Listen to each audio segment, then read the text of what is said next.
No ar, 18 horas.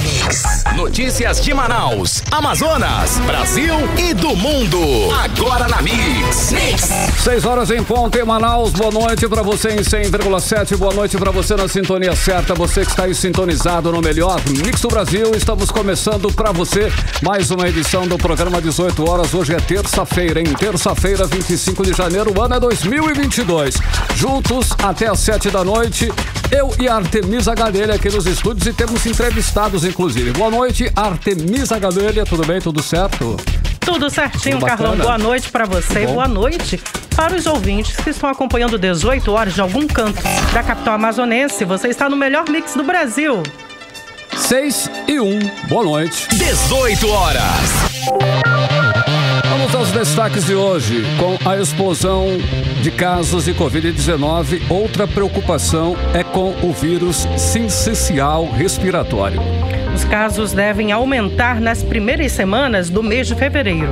Falta de segurança aumenta a violência nas ruas da capital, Manaus. Autores do incêndio contra helicópteros do IBAMA dentro do Departamento Integrado de Operações Aéreas da Secretaria de Segurança do Estado não foram presos. E na entrevista do dia vamos conversar com o coronel da Polícia Militar Amadeu Soares, ex-secretário de Segurança de Roraima e também do Amazonas. Ele vai falar sobre a falta de segurança e a onda de violência que tem tomado conta da cidade de Manaus e também do estado do Amazonas. Dia 25, terça-feira, 6:02. Estamos com você, começando mais uma edição do programa 18 horas. As principais notícias do dia você confere aqui no melhor mix do Brasil. 18 horas. E a onda de violência aumentou nas últimas semanas diante da ausência da polícia nas ruas. O pânico toma conta das pessoas em todas as zonas da cidade. Não existe mais lugar seguro. Os criminosos continuam agindo sem serem importunados pelas forças policiais. Estão livres. O caso mais recente que viralizou nas redes sociais é de uma mulher que tem um carro roubado no estacionamento de um supermercado no bairro de Vieralves, uma das áreas nobres aqui da capital, Artemisa. Exatamente, Carlão. As imagens de câmeras de segurança do estabelecimento mostram o assaltante agindo sozinho, ameaçando atirar a arma e exigindo a chave do carro da mulher. Olha só, a vítima não reagiu como deve ser nesses casos. Ela entrega a chave e o assaltante sai tranquilamente, como se nada tivesse acontecido, manobrando o carro. A informação é de que essa mulher está em estado de choque, não é para menos, né, Carlão? Sim. Até agora, o veículo ainda não foi localizado. Talvez são situações assim que acontecem diariamente agora aqui na nossa cidade, aqui na capital. Pessoas perdem seus bens em roubos que se tornaram rotina, faz parte do dia a dia agora nosso, né? Essa questão aí do roubo, na cara dura, inclusive, por conta da falta de policiamento ostensivo. No ano passado foram registrados mais de 15 mil roubos de celulares. Olha aí, há casos de pessoas que já foram assaltados 5 vezes e até 7 vezes aqui na cidade. Os números assustam, Carlão. É complicado. Esses números são ainda maiores porque grande parte das vítimas não registra boletim de ocorrência nas delegacias. O fato é que a violência explodiu e a população está em pânico diante das ações criminosas em toda Manaus. Bom, e nem mesmo em locais que deveriam ter segurança redobrada escapam das ações dos criminosos. Ontem tivemos helicópteros do IBAMA incendiados e depredados dentro do Aeroclube, local onde está localizado o Departamento Integrado de Operações Aéreas da Secretaria de Segurança do Estado. Vejam só, como se diz na linguagem popular, né, no pop. Esse crime aconteceu nas barbas das autoridades e até agora nenhum suspeito foi preso. Olha. Parece que viramos aí uma segunda Colômbia. As ações dos criminosos acontecem no estacionamento do supermercado, nas ruas, avenidas, becos, dentro das casas do cidadão, em frente ao Fórum de Justiça, em áreas de segurança que deveria ser reforçada, na periferia, nas áreas centrais, em áreas nobres.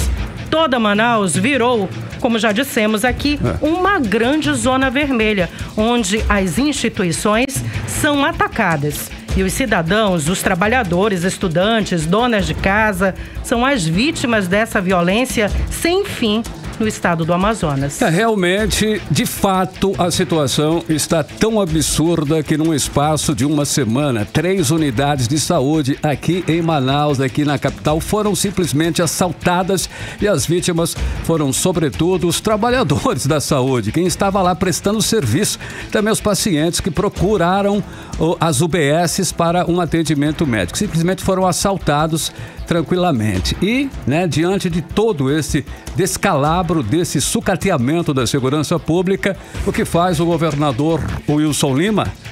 Nada, absolutamente nada para garantir a segurança dos amazonenses. Um desastre na saúde, um desastre na gestão pública e um desastre na segurança pública.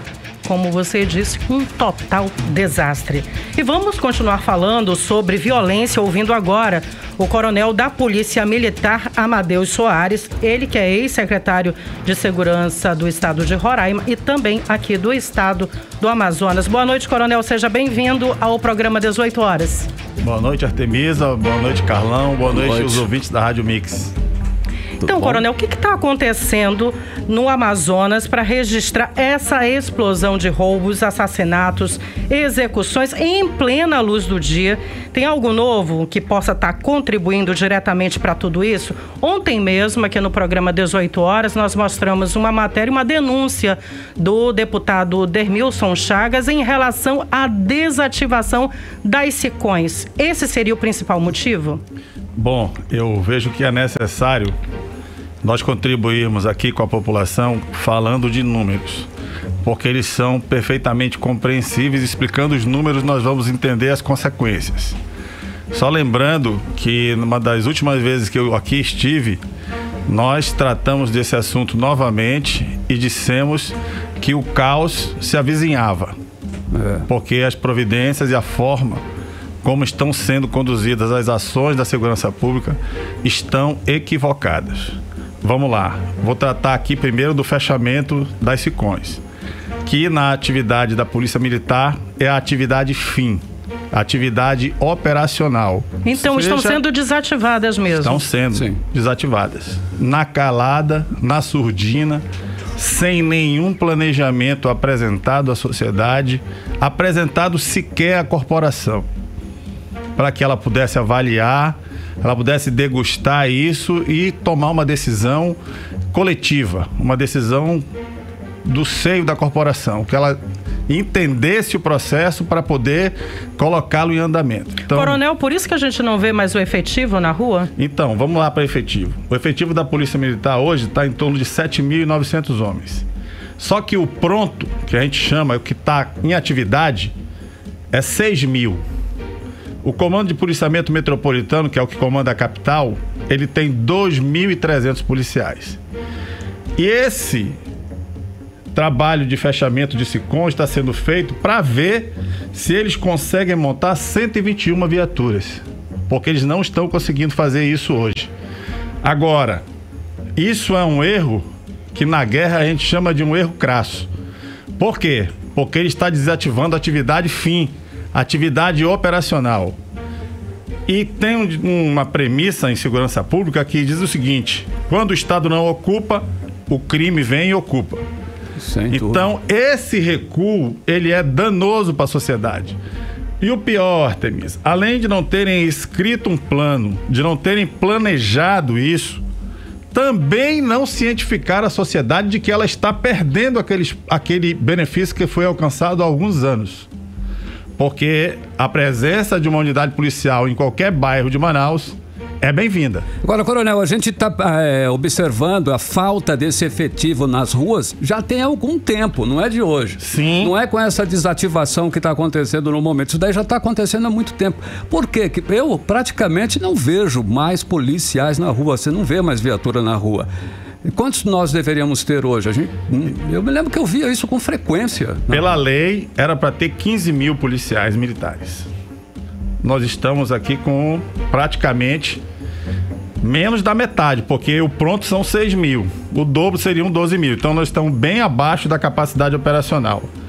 E vejo também que o governo cometeu, além desse erro de não ter planejado, de não ter divulgado, de não ter conversado com a sociedade, com a tropa e etc, ele também cometeu um erro grave. Tem uma lei que criou a gratificação de trabalho extra.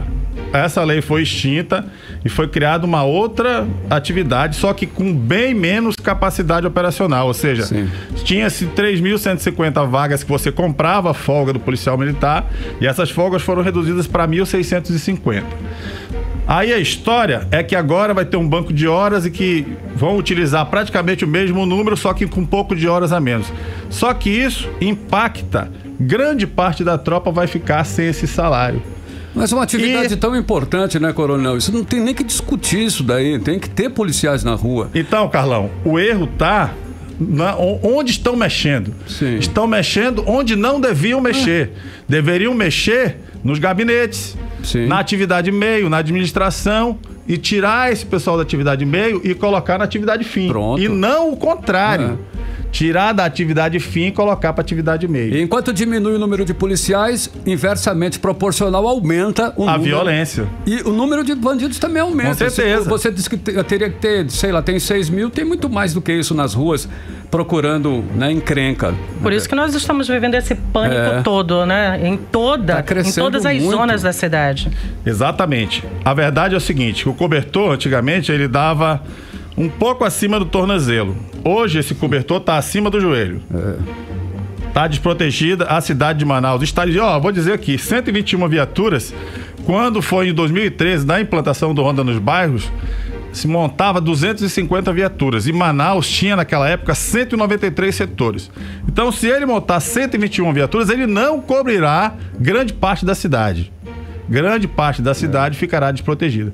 E o mais grave, Carlão, é que além de nós estarmos com esse efetivo que não cumpre a missão, ainda temos aqui a questão das facções.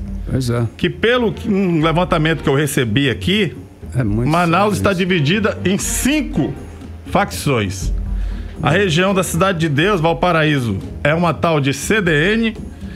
O Nossa Senhora do Perpétuo Socorro e o Vale do Sinai, o Coroado, FDN. A região da Colônia Tonho Aleixo, Armando Mendes, é o PCC. A região central, a Zona Sul, CV. A região da Compensa, uma tal de RDA e CV. Então, ou seja, o que antes era ocupado pelo Estado, agora está sendo ocupado pelo crime. Mas o governo do estado do Amazonas não tem mostrado isso, inclusive nas propagandas. Ao contrário, ele mostra. Exatamente, com o novo projeto que é o Paredão. Mas depois do lançamento desse projeto, parece que os crimes só aumentaram na cidade, Então, eu vou te falar aqui uma novidade. O veículo do roubo hoje de manhã, ele foi localizado com a ajuda do Paredão, é verdade isso. Só que tem um porém. O Paredão sozinho, ele não vai inibir crime. Tem que ter o polícia na rua para abordar esse ladrão que estava ali de bobeira esperando a senhora dar um vacilo para subtrair o veículo. Não adianta essa tecnologia se ela não tiver acoplada com a ação da polícia. Não vai funcionar. Só vai funcionar os dois juntos. Aí funciona. A pessoa que foi roubada está extremamente prejudicada, né? É porque ela sofreu uma ação violenta. Então, e aí eu quero dizer outro dado. Nunca imaginou, no bairro Veralves, área nobre da cidade, a pessoa nem imagina que vai passar por isso. Eu vou dar um dado para vocês aqui. A taxa de homicídios da cidade de Manaus de 2021 foram 1.072 ditos pela Secretaria de Segurança e 1.117 ditos pela Polícia Militar. Mas eu vou pegar o da Secretaria de Segurança porque é o considerado dado oficial. Isso nos dá uma taxa de 47,5 homicídios para cada grupo de 100 mil habitantes. E tem mais, Carlão. A cidade de Tabatinga, no interior do Amazonas, pelo Fórum Brasileiro de Segurança Pública, é a cidade mais violenta do Brasil, com uma taxa de 100,9 para cada grupo de 100 mil habitantes. Absurdo. Então, esse recorde é um recorde vergonhoso. E eu aqui quero até me solidarizar com a população de Tabatinga, porque ela não merece isso. Em 2018, essa taxa era 33 para cada grupo de 100 mil. Manaus, em 2018, era uma taxa de 25 para cada grupo de 100 mil. E hoje nós temos 47, ou seja, praticamente dobrou a violência na cidade de Manaus. E o que pode ser feito? O senhor já falou algumas coisas aí do que pode ser feito, mas efetivamente, para nós voltarmos a ter pelo menos um pouco mais de paz nas ruas, bom, o que o senhor sugere? Primeiro de tudo, era o governador pagar as datas base dos policiais, que ele não paga. Tem 3 datas bases aí que o governo atrasa. Aí você não pode cobrar empenho do policial, porque ele vai dizer que ele está com o salário dele defasado pela inflação, e é verdade. Dinheiro, tô sem grana. E o governo tem grana no cofre. Né? E outra coisa, não existe solução de curto prazo. Todas as soluções aqui são de médio e longo prazo. Porque também, Carlão, o governo alega que não pode contratar mais policiais porque o limite da Lei de Responsabilidade Fiscal da Folha está no limite. Mas se você for ver o que o governo contratou por um órgão que foi criado ano passado chamado OIAC, que fica lá agregado à Casa Civil, que está contratando diversos líderes comunitários na cidade de Manaus a números exorbitantes. E também a antiga ADES, que eles transformaram em ADESAN, que também está contratando na capital e no interior um número absurdo de cargos comissionados para uma tal de operação... Faz sentido. De localização de pessoas doentes, etc. Uma conversa fiada que a gente sabe que é uma coisa completamente eleitoreira. E isso daí tira a margem para a contratação de policiais. Não sei se vocês estão me entendendo, ou seja, a prioridade do governo hoje é eleitoral e não cuidar do cidadão. Exatamente. Cidadão é a última prioridade depois do nada. Coronel Amadeu Soares, muito obrigado pela sua participação aqui no programa 18 horas. As suas considerações finais, e nessas considerações o senhor poderia também falar como está a situação no interior do Amazonas? Interior do Amazonas, eu aqui vou dizer para vocês uma evolução do que aconteceu, do que está acontecendo na cidade de Tabatinga, que esse recorde ele nos assusta. Porque, Carlão, vou te dar um dado, Artemisa. Sim. A meta Brasil é 16 homicídios para cada 100 mil habitantes. Tabatinga está com 100 para cada grupo de 100 mil habitantes. Aí você vê a evolução desses dados desde o ano de 2018 para cá, eles só cresceram. 2019, ele praticamente dobrou. Em 2018 era 33. 2019 esse número já saltou para 47. Tá feia a coisa, então. Tá feia a coisa. E 2020 foram para 72. E agora em 2021 foram para 74 homicídios. O número grande, né? Então eu vejo que a segurança pública está perdendo completamente o controle sobre a criminalidade no estado do Amazonas. E não falta dinheiro, falta competência. Exatamente. Coronel Amadeu Soares, novamente, muito obrigada pela sua participação. Uma ótima noite. Muito obrigado, boa noite a todos. 6 horas e 15 minutos e você está no melhor mix do Brasil. 18 horas. Bom, e até o momento nenhum dos autores da ação contra os helicópteros do Ibama foi localizado. Vamos saber mais detalhes sobre esse assunto na reportagem de Hector Silva. Depois da repercussão negativa a um ataque ao helicóptero do Ibama, Instituto Brasileiro do Meio Ambiente e dos Recursos Naturais Renováveis, o órgão afirmou que 2 aeronaves da instituição foram alvos da tentativa de incêndio no Aeroclube de Manaus. Uma das aeronaves, a mesma mostrada na reportagem do 18 horas ontem, ficou completamente destruída. A outra teve queima parcial. O governo federal classificou o ato como criminoso.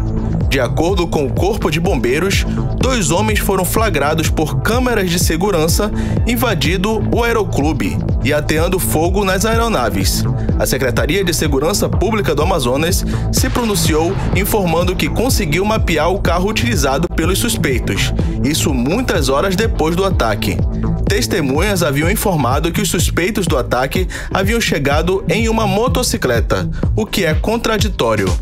Questionado hoje sobre os trabalhos que as equipes de segurança do estado podem fazer em relação ao caso, o governador Wilson Lima disse que o estado irá contribuir nas investigações, mas que o caso cabe à Polícia Federal. Dado todo o apoio à Polícia Federal nesse processo de investigação, e é ela que vai fazer esse trabalho investigativo, é ela que tem a responsabilidade de fazer a segurança patrimonial juntamente com o IBAMA desse equipamento, que é um equipamento importante. A gente já cedeu imagens para a PF e tudo aquilo que tiver ao nosso alcance, a gente vai dar suporte para que esse crime possa ser elucidado. Diante dos dados contraditórios apresentados pelo governo do Amazonas, o deputado estadual Dermilson Chagas criticou a falta de organização da segurança pública do estado. Precisamos de dados científicos, estatísticos, geográficos, políticos, econômicos para fazer uma política na segurança pública. De achismo já chega. Precisamos dar um basta nisso. O que nós estamos assistindo são improvisações. Governador, nosso povo está assustado, amedrontado. Não tem uma esquina, não tem um bairro que não tenha um assalto todos os dias. Aqui na capital está assim, o interior está pior. Visitei algumas delegacias que nem banheiro tem para o policial fazer sua necessidade. Triste, lamentável, com muito dinheiro na conta. Viaturas no interior só tem 20 litros de gasolina por dia. Não dá para combater o crime.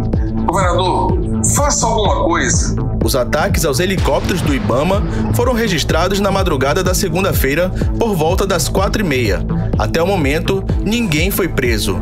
As autoridades tratam o caso como incêndio criminoso. A suspeita da PM é que o ataque seja a retaliação contra o órgão ambiental vinda dos donos de balsas de garimpo. Hector Silva, para o 18 horas. Você está ouvindo 18 horas. Agora vamos falar de saúde pública. Bora. Em meio à proliferação da variante Ômicron do novo coronavírus, a média diária de mortes por Covid-19 no mundo atingiu o maior patamar em 4 meses nesta segunda-feira. A média móvel de novos casos bateu recorde pelo 7º dia seguido e passou de 3,4 milhões de infectados por dia. Olha só, e apesar da alta nos óbitos, o atual patamar está muito abaixo do recorde da pandemia, registrado há praticamente um ano. E com o avanço da vacinação contra a Covid-19 aqui no estado do Amazonas, o número de vítimas da pandemia não tem crescido na mesma proporção da explosão do número de infectados. Por isso, reforçamos diariamente a importância da vacinação, hein? A dose de reforço, que é também fundamental para manter o nível de anticorpos necessários contra o novo coronavírus. Aqui no estado já está disponível a 4ª dose, hein, dos imunizantes, como explica a repórter Nathalie Moraes. Completar o esquema vacinal com a primeira e segunda dose e tomar a dose de reforço é a principal arma contra as complicações que podem ser causadas pela Covid-19. Além da 4ª dose, que também já está disponível para as pessoas com alto grau de imunossupressão, que receberão a dose de reforço há pelo menos 4 meses.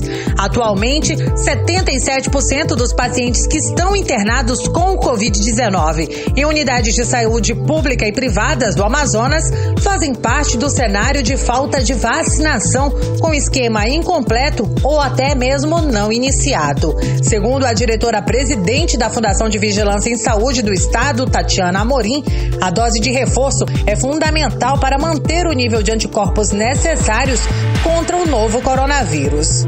A vacina ela confere proteção contra o agravamento da Covid. Isso reduz a possibilidade de internação e óbito. Porém, a partir de 4 meses é possível que haja uma queda nos índices de imunidade. Daí a importância da gente estar aplicando a dose de reforço. De acordo com o vacinômetro estadual, apenas 614.886 pessoas tomaram a 3ª dose, a dose de reforço da vacina. Entre os casos confirmados confirmados de Covid-19 no Amazonas, há 556 pacientes internados em leitos clínicos e de UTI em Manaus. 276 são pessoas não vacinadas, 157 têm o esquema vacinal incompleto e 123 têm o esquema vacinal completo.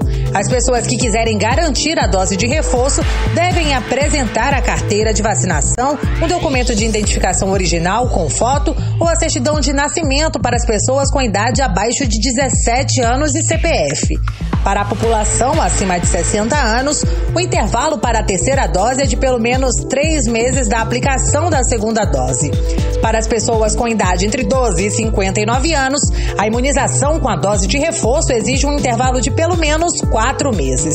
Os documentos necessários para a aplicação da quarta dose são a carteira de vacinação, documento de identificação com foto, CPF e laudo médico ou qualquer outro documento que comprove a condição original e a cópia, que ficará retida para controle dos órgãos de saúde. Nathalie Moraes para o 18 horas. Você está ouvindo 18 horas. Importante atualizar a dose de reforço, né, Carlão? Com certeza. Atualizando agora o boletim epidemiológico sobre as síndromes gripais aqui no estado do Amazonas, o estado registrou uma redução nos casos de influenza H3N2 e uma alta de infecções do vírus sincicial respiratório. Então, né, todo cuidado é muito pouco, né? Tem que tomar todo cuidado realmente, isso porque os casos de vírus sincicial respiratório devem aumentar já nas primeiras semanas do mês de fevereiro. Então, todo cuidado é pouco. Vamos saber mais detalhes, chamando novamente a repórter Nathalie Moraes. O Amazonas tem registrado um aumento no número de casos do vírus sincicial respiratório, que é o vírus causador das síndromes gripais. A informação foi confirmada pela Fundação de Vigilância em Saúde aqui do estado. Apesar do aumento da circulação do vírus sincicial respiratório, houve uma diminuição no número de casos de influenza. Foram confirmados laboratorialmente 1.307 casos de influenza entre os dias 31 de outubro de 2021 e 15 de janeiro de 2022 nas unidades de saúde de todo o estado. Todos os casos foram confirmados para a influenza A, com destaque para 82%, o que corresponde a 1.072 casos de influenza A H3N2. Dos 1.307 casos de influenza A, 78% são residentes aqui de Manaus. Segundo o diretor técnico da Fundação de Vigilância em Saúde, Daniel Barros, desde o início do período sazonal para os vírus respiratórios, que iniciou ainda em novembro do ano passado e segue até maio, a maior ocorrência de casos foi registrada entre os dias 12 e 18 de dezembro do ano passado, com 385 casos de influenza. O Laboratório Central da FVS processou mais de 14 mil amostras e confirmou 1.307 casos de influenza.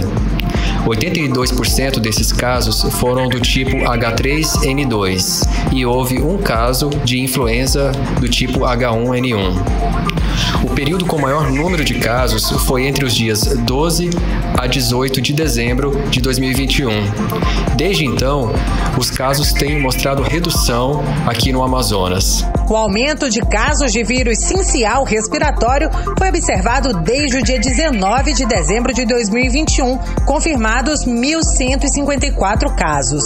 Nas últimas semanas, no início agora do mês de janeiro, temos observado aumento no número de casos de vírus sincicial respiratório, que é um outro vírus causador de síndromes gripais, muito comum entre as crianças e que pode levar a quadros graves, inclusive ao óbito. Portanto, é muito importante mantermos todos os cuidados de prevenção, incluindo o uso de máscaras e a higienização das mãos. Entre outros vírus identificados nas amostras processadas pelo Laboratório Central de Saúde Pública foram o rinovírus, bocavírus, metapneumovírus, coronavírus sazonal, parainfluenza, adenovírus e etnovírus. E a influenza? Entre os municípios do Amazonas que mais registraram casos confirmados de influenza A estão Manaus, Tefé e Manicoré. Também foram registrados 9 óbitos por influenza A, sendo 8 por H3N2 e 1 por influenza A não subtipado. Entre os óbitos, 6 apresentaram pelo menos um fator de risco, como hipertensão e diabetes. Nathalie Moraes para o 18 horas. Você está ouvindo 18 horas. No próximo bloco, o painel que informa sobre a ocupação de leitos no Amazonas continua fora do ar. Por que será? Daqui a pouco. Você está ouvindo 18 horas. São 6 horas e 29 minutos. Você na sintonia certa, no melhor mix do Brasil, e até às 7 da noite, as principais notícias do dia para você aqui em mais uma edição do programa 18 horas. E agora nós vamos conferir o quê? O tempo e a temperatura para esta noite de terça-feira aqui em Manaus. Tempo e temperatura com Artemisa Gadelha. Previsão do tempo. Carlão e ouvintes, como o nosso tempo ficou bastante oscilante durante o dia, é bom preparar aí o guarda-chuva se você for sair nesse início de noite. Então a noite deve permanecer assim, com o tempo nublado e possibilidade de chuva agora à noite. Umidade relativa do ar pode ficar entre 66% a 94%. Vamos respirar bastante água. Mínima de 24 graus e máxima de 30 graus. Tá bem úmido, hein? 18 horas. Olha só o Rio Negro, hein? O Rio Negro baixou mais 5 centímetros de ontem para hoje. Registra agora, hein? Lá no Porto de Manaus, a marca de 24 metros e 29 centímetros. É o 6º dia de vazante consecutivo aí do nosso querido Rio Negro. Você está ouvindo 18 horas. E vamos falar agora do painel que informa sobre a ocupação de leitos no Amazonas. Ele continua fora do ar. Por que será, Carlão? Boa. Na sexta-feira, o painel informava a ocupação de 100% dos leitos para pacientes com Covid-19 no Hospital Delfim Aziz. Artemisa, e o governo do estado não informa o motivo, simplesmente não informa o motivo de paralisação do sistema. Líder da oposição, deputado Wilker Barreto, diz que é preciso ter transparência nas informações e pede que o Ministério Público apure os dados epidemiológicos da pandemia. Os detalhes agora com a repórter Odineia Araújo. O painel que informa sobre a ocupação de leitos de Covid-19 nas unidades de saúde do Amazonas pôde ser acessado somente até a sexta-feira passada. De lá para cá, quem acessa o painel Saúde só encontra a mensagem: não foi possível consultar os dados agora, tente novamente mais tarde. E para piorar, o governo do Amazonas não dá nenhuma explicação sobre o motivo de o painel estar fora do ar. O 18 horas tenta desde sábado obter essa informação, mas as secretarias de saúde e de comunicação do governo simplesmente ignoram nossa solicitação, assim como também ignoram a lei de acesso à informação, conforme disse ontem o Sindicato dos Médicos do Amazonas. De acordo com o CIMEAN, existem ofícios judicializados junto à Secretaria de Saúde com base na lei da informação, mas também ignorados pelo governo. É o caso do pedido de vaga do CIMEAN no Comitê de Enfrentamento à Covid. Quanto ao painel fora do ar, o presidente do CIMEAN, Mário Viana, disse que isso compromete a transparência nas informações de saúde. Para ele, com o painel fora do ar, o governo descumpre a própria lei do SUS. Isso está previsto na lei do SUS, né? Só que isso não é cumprido. O único hospital que tenta fazer isso de forma bastante razoável, que eu saiba aqui no Amazonas e na capital, Manaus, é o SECOM. É muito engraçado, né, que se cobra, por exemplo, informar para os pacientes quem são os colegas que estão de plantão. Então, eu acho que muito é cobrado dos profissionais de saúde e muito pouco da gestão. Já o líder da oposição, deputado estadual Wilker Barreto, encaminhou ontem um ofício ao Procurador-Geral de Justiça do Ministério Público do Amazonas, Alberto Rodrigues do Nascimento Júnior, após o presidente do Grupo SAMEL, Luiz Alberto Nicolau, afirmar que os dados epidemiológicos fornecidos pelo governo do Amazonas enganam a população sobre a realidade da pandemia.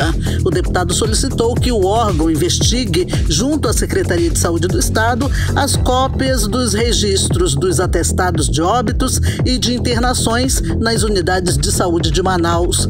Essa afirmação materializada com números, colocada publicamente pelo diretor-presidente da SAMEL em relação à subnotificação de óbitos no período da pandemia, já foi levantada por mim lá atrás. Esses números são de uma gravidade sem precedentes.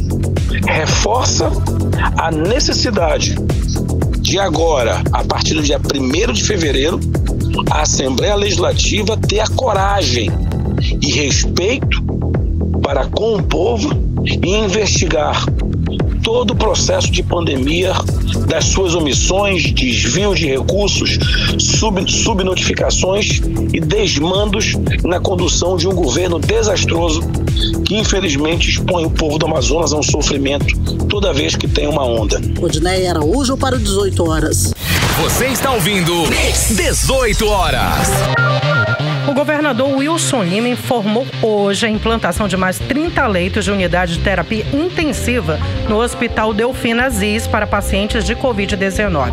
Segundo o governo, o Delfina passa a ter 276 leitos, sendo 196 clínicos e 80 de UTIs para a Covid-19.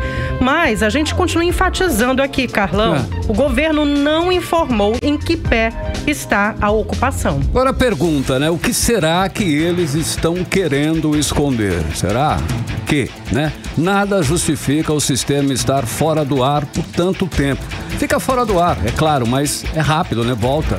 Ou então fala, se há tanto tempo, por quê? É preciso transparência urgente, ao menos isso. Não é isso? É um mínimo que a gente espera, Carlão. Já temos aí muitos dados da primeira e segunda ondas sendo questionados. Sim. Nesses casos, não adianta esconder, porque uma hora a verdade vem à tona. Sim. Se está sobrando leito, que digam. Se está faltando leitos, que informem a população e tomem as medidas para garantir atendimento digno a todos. Repetimos, é o mínimo que nós pedimos. Não é muito, né, Artemis? Agora 6h36, boa noite. Entrevista do dia. Em relação às outras ondas da Covid-19, agora temos mais crianças infectadas e precisando de internação hospitalar. E para falar dessa situação, vamos conversar agora com um fisioterapeuta intensivista pediátrico e neonatal, Lucas Moraes, que atua no Hospital e Pronto-Socorro da Criança da Zona Oeste. Boa noite, Lucas Moraes. Seja bem-vindo ao programa 18 horas. Boa noite, Carlão. Boa. Um prazer poder falar desse assunto. Então, por que as crianças estão sendo mais infectadas agora com a variante Ômicron? Então, Artemisa, a gente sabe que houve uma explosão no número de casos nesse último mês de janeiro em Manaus, do Amazonas, e é de conhecimento que à medida que o número de casos na população em geral aumenta, esse número de casos em crianças também vai aumentar. E isso leva à necessidade de mais crianças buscando atendimento hospitalar. Olha, o senhor publicou um estudo que identificou um aumento na frequência de internação de crianças infectadas por Covid-19, levantando aí um alerta para a possível relação da doença com manifestações atípicas, hein? Como aí no caso, afecções neurológicas. É isso mesmo? Isso está acontecendo? Esse estudo eu publiquei no ano de 2020, então eram dados que nós tínhamos no começo ainda da pandemia, né, de março a maio de 2020, e naquele momento a gente levantava esse questionamento traçando o histórico. Alô? Complicações neurológicas na população. Sim. Alô? Oi, estamos te ouvindo. E aí a gente levantou esse alerta para que pudesse ser criada uma rede de atendimento e de suporte a crianças com coronavírus, no sentido de acompanhar a evolução da doença nessas crianças e prevenir possíveis déficits da doença. Ok. Existe hoje um grande debate aí, né, sobre a necessidade ou não da vacinação de crianças contra a Covid-19. Qual é a sua posição? Na verdade, eu acredito que o debate ele tem que haver, é claro, é profícuo, é interessante, porém nós precisamos sempre enfatizar que o que salva vidas é a vacina, né? A pediátrica que desde sempre toma vacina, desde o momento que nasce, desde o seu primeiro dia de vida toma vacina, E nós somos um país, culturalmente, é um país vacinador, sempre fomos, e erradicamos inúmeras doenças. E nós precisamos sempre levantar a bandeira de que a vacinação é muito importante, principalmente para crianças. Mas com relação à volta às aulas presenciais aí, que deve acontecer já em fevereiro, qual é a sua opinião com relação a isso também, doutor?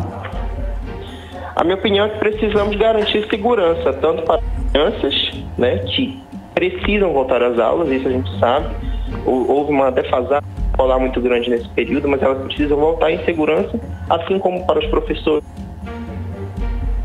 Tá falhando, né? Falhou a ligação, o senhor pode retomar essa parte?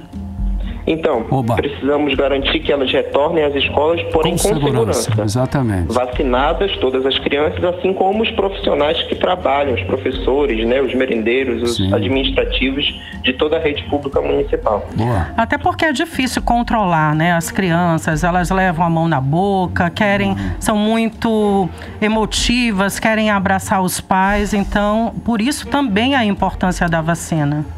Exatamente, por isso a importância da vacinação. Qual o quadro real hoje nas unidades de saúde? Estamos caminhando para um novo colapso ou isso não vai acontecer nessa terceira onda, por ser uma variante menos agressiva?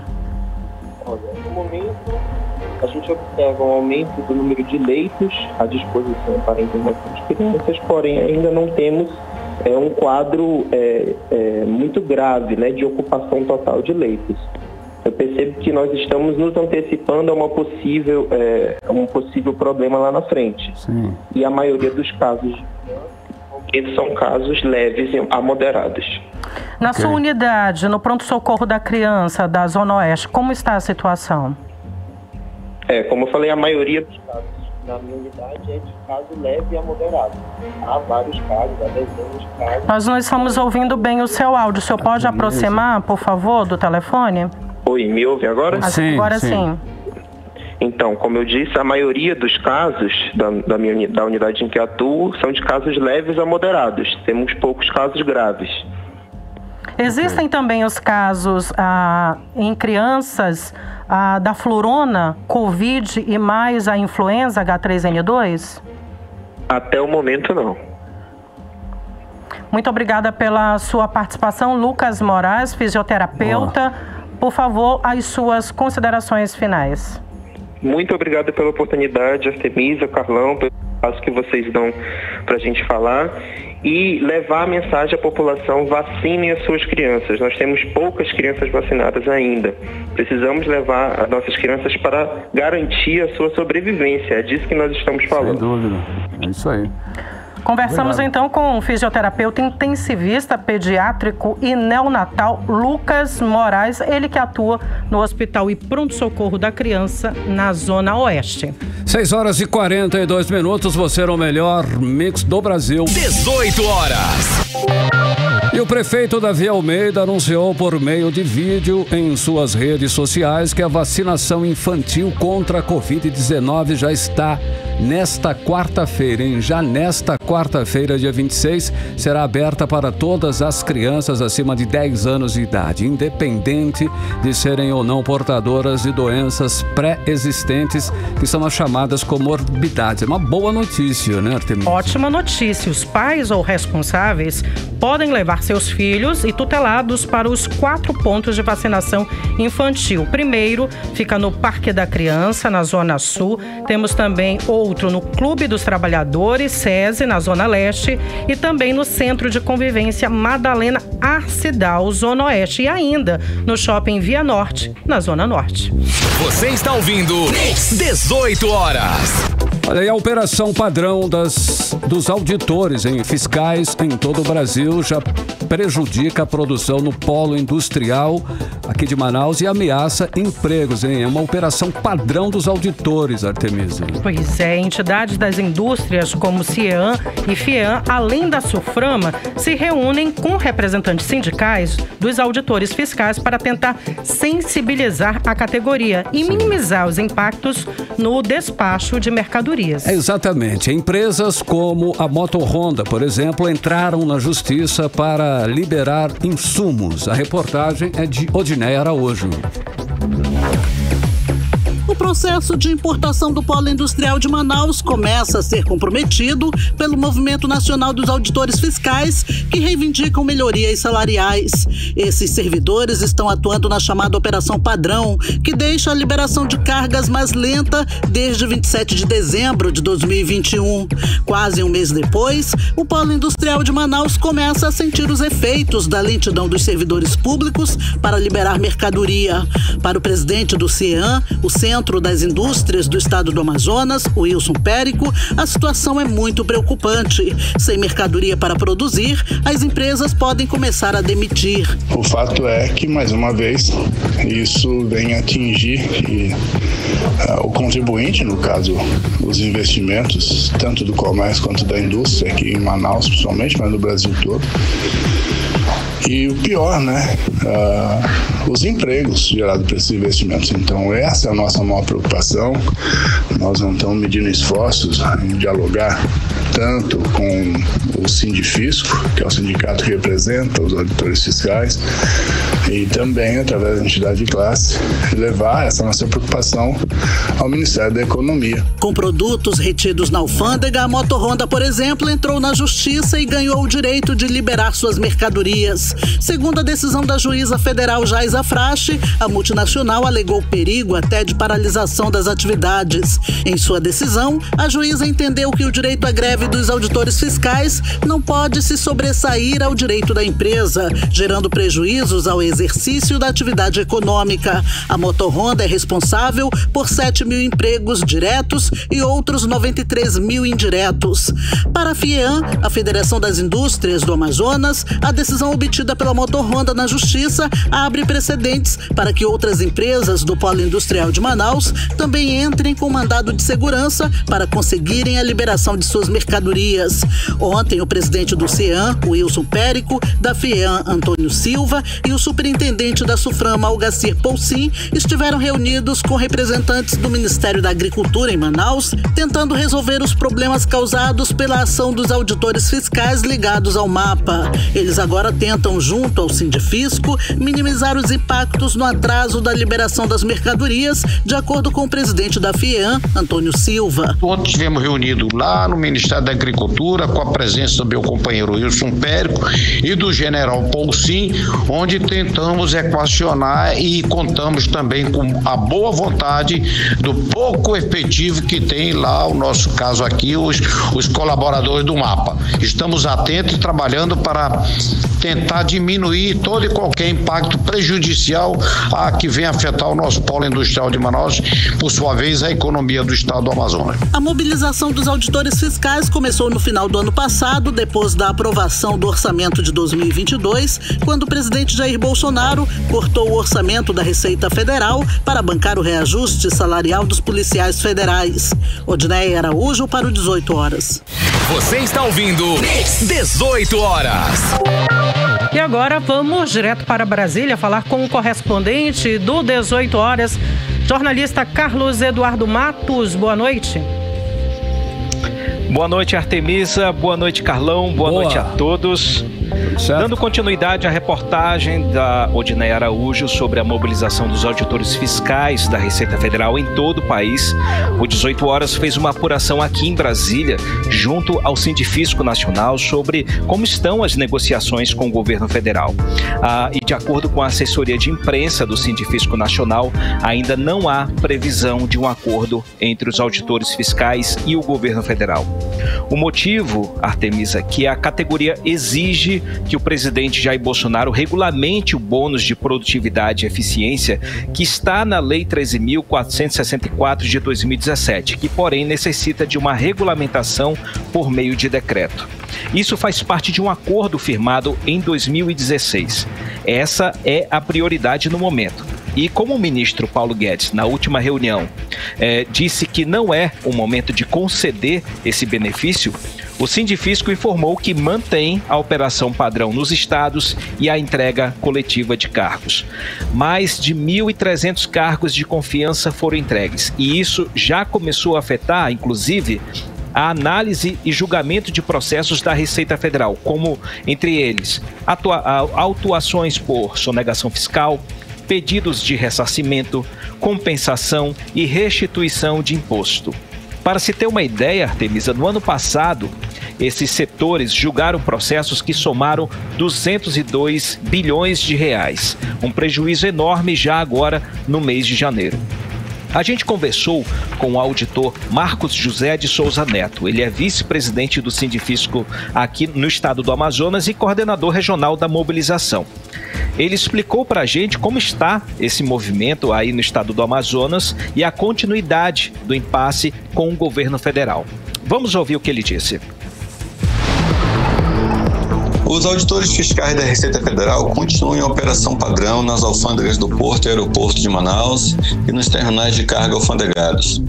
Essa operação consiste na análise integral das cargas que passam pelo controle da alfândega. Além disso, os delegados titulares e adjuntos da delegacia e das alfândegas, juntamente com os chefes de seção, entregaram seus cargos. As portarias seguem para publicação em Belém, onde os chefes da superintendência regional e o próprio superintendente deverão colocar seus cargos à disposição ainda esta semana.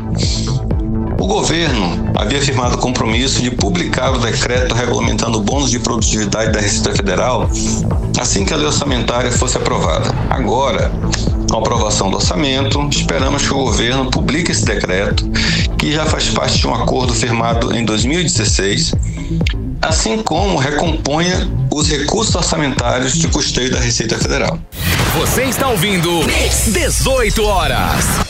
Ouvimos então o vice-presidente aí do Sindifisco, Marcos José de Souza Neto, que relembra aí esse acordo com o governo que foi firmado em 2016, Carlos Eduardo. Virou queda de braço, Artemisa. Vale lembrar que além dos auditores fiscais, mais de 40 categorias do Serviço Público Federal estão em estado de greve. Nessa próxima quinta-feira, eles vão fazer uma mobilização indicando uma possível greve geral em fevereiro.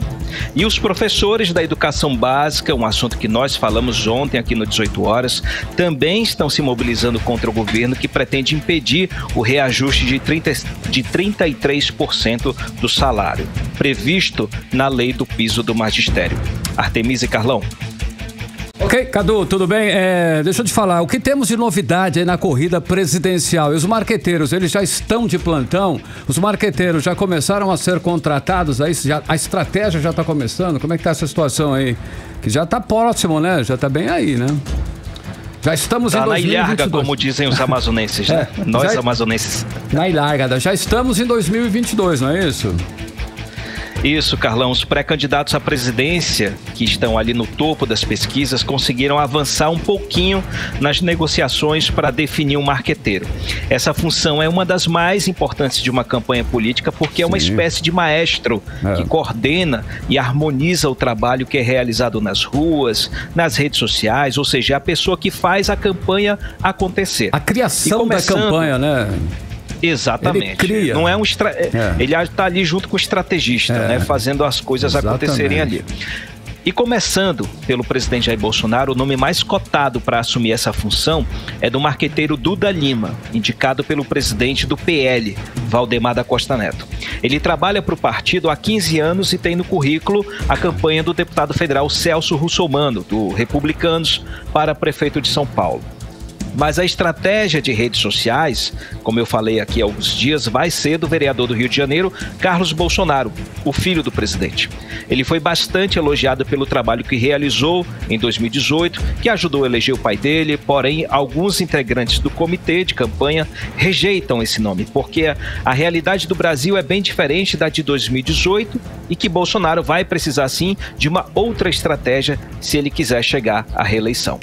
No comitê do ex-presidente Lula, o publicitário Sidônio Palmeiro, que já atuou nas campanhas dos baianos Rui Costa e Jacques Wagner, é o nome favorito até o momento. Também se ventilam os nomes de Paulo de Tarso Santos, Juliano Corbellini, Augusto Fonseca, que são marqueteiros experientes e com muita história dentro do Partido dos Trabalhadores nos estados. Mas o nome de Sidônio Palmeiro é o mais forte nesse grupo. Ciro Gomes se antecipou e já anunciou o nome de João Santana como seu marqueteiro. João Santana fez as últimas campanhas presidenciais do PT e inclusive chegou a ser preso em uma das fases da Lava Jato. Sérgio Moro ainda não definiu o nome, Carlão, mas ele já montou um comitê de campanha em São Paulo, o que é curioso, porque ele não quis instalar um comitê na cidade dele, Curitiba, e nem aqui, em Brasília. Ele decidiu montar em São Paulo, com uma equipe grande já, preparando um esquema de marketing, uma narrativa que possa blindar Sérgio Moro das atuais e das futuras polêmicas. E tá difícil para ele, muitas polêmicas, tá difícil. Tá difícil, porque realmente... Realmente ele tem, né? Ele tem por onde encontrar ali, né? Os que estão de plantão ali para pegar ele, tem, né? As deixas certas. O que não falta é inimigo para ele. Exatamente. Carlão, tá difícil para ele porque ontem a gente falou aqui no 18 Horas, falou que a oposição que está tentando instalar uma CPI para investigar os ganhos de Sérgio Moro, que prestou serviço para um escritório de advocacia, cujos clientes são empresas investigadas pela Lava Jato. O PT está por trás dessa ofensiva contra Sérgio Moro. O departamento jurídico do partido está preparando um parecer técnico, analisando a viabilidade política de uma CPI contra o ex-juiz da Lava Jato. E esse assunto vem crescendo rapidamente e se destacando nas últimas horas. E esse tema pode começar a ferver no retorno das atividades parlamentares na Câmara dos Deputados, onde querem instalar essa CPI. Carlão e Artemisa. Carlos Eduardo, nesse seu encerramento, podemos falar ainda que o presidente Bolsonaro decretou luto aí pela morte de Olavo de Carvalho? Artemisa, Olavo de Carvalho morreu no início da manhã de hoje, segundo o médico dele, de insuficiência respiratória aguda. Choveu comentários nas redes sociais dizendo que ele foi vítima de Covid-19, doença que ele negou junto com as vacinas. O fato é que está rolando muita polêmica em torno do falecimento dele, mas o decreto de luta oficial de um dia, em razão da morte de Olavo de Carvalho, foi criticado principalmente pelos parlamentares da oposição que chamaram a atenção pelo fato de que Bolsonaro não se manifestou sobre as 600 mil mortes pela Covid, pelas mortes de artistas intelectuais ultimamente, porém, ele prestou condolências oficiais ao Olavo de Carvalho, que é um gesto que caracteriza o personalismo de seu governo, que se comunica exclusivamente com o seu grupo ideológico. Olavo de Carvalho era o líder desse grupo ideológico de apoio ao governo. Os alunos do chamado olavismo ocuparam cargos estratégicos do governo federal, como educação, cultura, relações exteriores, pesca e aquicultura. Por muitas vezes, eles interferiram nas ações de governo e contribuíram para diversos erros de tomada de decisão do presidente da República.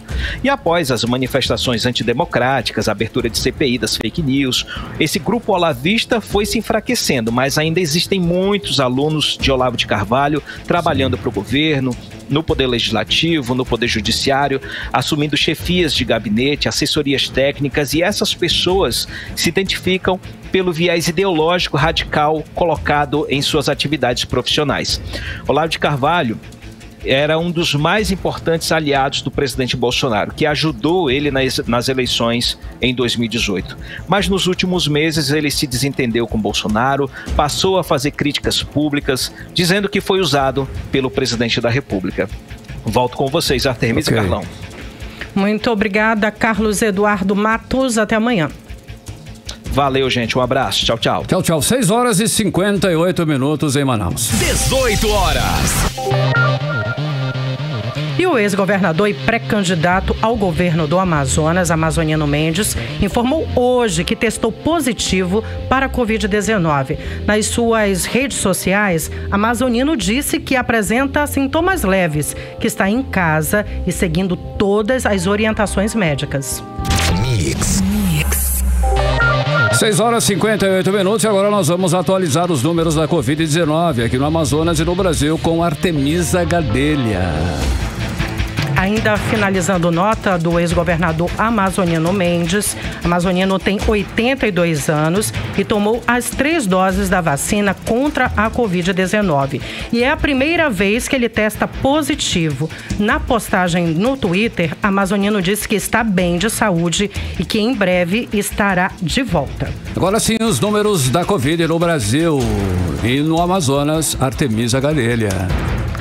O Amazonas registrou hoje mais 7.334 novos casos de Covid-19. Passamos, portanto, de 500 mil de casos. Mais precisamente, 502.862 casos da doença no estado. O boletim confirma 10 óbitos pela Covid-19, sendo 7 ocorridos na segunda-feira e 3 óbitos que foram encerrados por critérios clínicos e de imagem. O boletim acrescenta ainda que 58.100 pessoas com diagnóstico de Covid-19 estão sendo acompanhadas pelas secretarias municipais de saúde, o que corresponde a 10,16% dos casos confirmados ativos. Há 596 pacientes com Covid internados, sendo 490 em leitos clínicos, 106 em UTIs. No boletim consta também que há outros 140 pacientes internados com Covid-19 na rede pública de saúde do interior do estado do Amazonas. Seguimos direto para o editorial 18 horas. Editorial 18 horas. Desde sexta-feira, o site que mostrava os números da ocupação de leitos de Covid-19 na rede pública do Amazonas está fora do ar. E os responsáveis não dão satisfações aos cidadãos, nenhuma satisfação. O governo do Amazonas já é ligado a escândalos de desvio de dinheiro público. Já demonstrou grande incompetência na gestão da saúde, especialmente na pandemia. Na segurança pública está perdendo feio a guerra para os bandidos. Agora parece que resolveu entrar também pelo caminho da censura, ou de tentar esconder as informações que não lhes são favoráveis. A lei determina que as informações do Estado devem sim ser públicas e disponibilizadas para os cidadãos. E a lei foi feita para ser cumprida pelos cidadãos e também pelas autoridades. 18 horas. 7-1, Artemisa Gadelha, boa noite. Boa noite, Carlão. Boa noite para você que acompanhou 18 horas desta terça-feira. Até amanhã. Tchau, tchau. Continue bem, continue em 100,7. Até amanhã. Você ouviu 18 horas. As notícias do Brasil e do mundo. De volta amanhã. Mix.